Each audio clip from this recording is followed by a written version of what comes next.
Hi මම අද පෙන්නන්නේ අපේ ගෙදර මුළුතැන්ගෙන් ඉවත් කරන කුණු ඉඳුල් වලට අපි ගත්ත බොකාෂි බින් එකේ කොහොමද මේ ක්‍රියාවලිය පියවරෙන් පියවර අපි ආරම්භ කරන්න කියලා අපි බලමු. කලිනුත් මම වීඩියෝ එකක් කරලා තියෙනවා මේ බොකාෂි බින් එකේ මොකද්ද කොහොමද කියන එක ගැන. ඒ ගැන ඔයගොල්ලන් බැලුවේ නැත්නම් ඒකේ link එක මම description box එකේ දාන්නම්.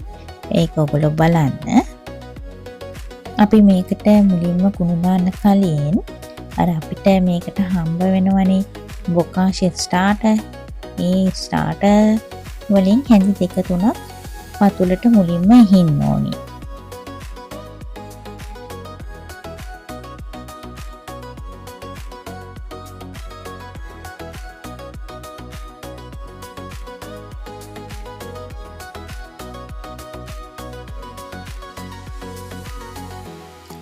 ඊට පස්සේ තමයි ඒකට කුණු දාන්නේ. කුණු දානකොට ඒකේ ස්තර වගේනේ දාන්නේ.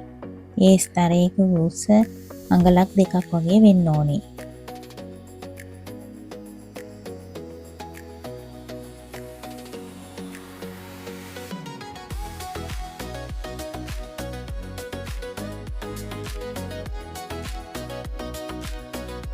මේක අපි මේ විදිහට තුනී කරගන්නවා. මොකක් හරි ආධාරයෙන් වායු රැඳවීම මේකේ අඩු කරන්න මොකක් හරි එකකින් පල්ලෙහාට තද කිරීමක් කරන්න ඕනේ මේ ලේයර් එක. අපි නම් ඒකට යදාගත්තේ මෙන්න මේ වගේ බකට් එකක්. ඒකෙන් අපි තද කිරීමක් කරලා ඒක පල්ලෙහාට ඔබා ගන්නවා. මේකේ ලිෆ්ට් එකේ නම් කියලා තියෙනවා මේසන් හැන්දක් හරි අත්ඇසුමක් දාගෙන පල්ලෙහාට හරි තද කිරීමක් කරන්න කියලා. ඊට පස්සේ අපි බොකාෂි ස්ටාර්ටර් ඒක උඩින් ඉහෙනවා. ඒකට හැඳි දෙකක් තුනක් වගේ පාවිච්චි කරලා ඒක ඉහ ගන්න පුළුවන්. අර උඩින් දාලා තියෙන කුණු තට්ටුව සම්පූර්ණයෙන්ම වෙහෙන්න අපි ඒ ස්ටාර්ටර් දාගන්නවා.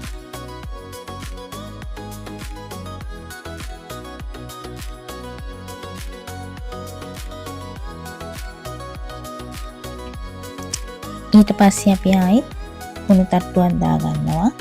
ඒකත් අර මං කිව්වා වගේ උඩින්ම අඟලක් දෙකක් වගේ වෙනකට කුණු තට්ටුවක් දාලා ඒක හොඳට තුනී කරලා ඒක තියෙන වායු රැඳවීම අඩු කරන්න මොකක් හරි හිතින් පල්ලෙහාට තද කරලා ආයි ඒක උඩිනුත් අපි බොකාෂි ස්ටාර්ටර් දානවා. මේක තවත් වැදගත් දෙයක් තියෙනවා. අපි මේකට කුණු දාන්න කලින් කුණු ටික මොකකට හරි එකකට එකතු කරනවනේ. ඒ එකතු කරන එක කොයිම වෙලාවකවත් ඇරලා තියන්න එපා. ඒක මොකකින් හරි එකකින් වහලා තියන්න. ඕකට මැස්සෝ ඇවිල්ලා බිත්තර දානවා. ඊට පස්සේ කූඹි එනවා. එහෙම වුණාම ඔකේ ක්‍රියාවලියට එක බාධාවක් වෙනවා. ඒ නිසා තමයි අපි ඒක වහලා තියන්නේ. අනිත් දේ තමයි ඔකට නරක් වෙච්ච જાති එකතු කරන්න එපා. අපි ඔකට එකතු කරන්නේ නරක් වෙන්නට කලින් තමයි කුණු එකතු කරන්න ඕනේ ඔකට.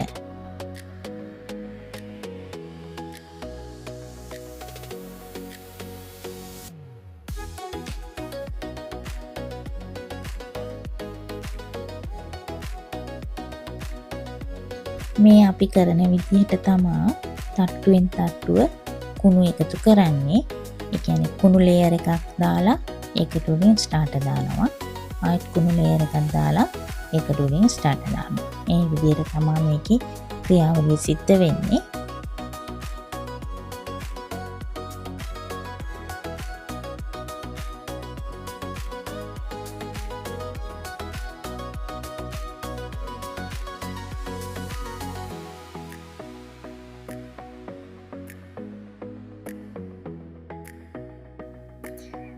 බොකාෂි ස්ටාර්ටර් ටිකත් මේ වගේ මූලිය වහන්න පුළුවන් වාදනයකට දාලා හොඳට වහලා තියන්න. ඒක හුලං වදින්න වගේ තියන්න එපා.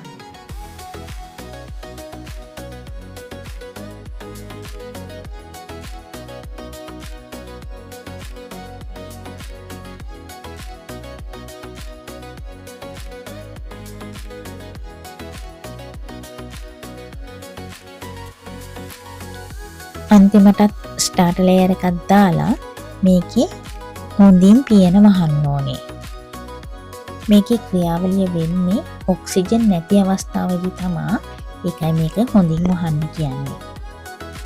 මේක වහලා අවුව නැති ස්ථානයක තමයි තියන්න ඕනේ. එහෙනම් අපි තවත් වීඩියෝ එකකින් හමු වෙමු. මගේ channel එක subscribe කරලා තියාගන්න.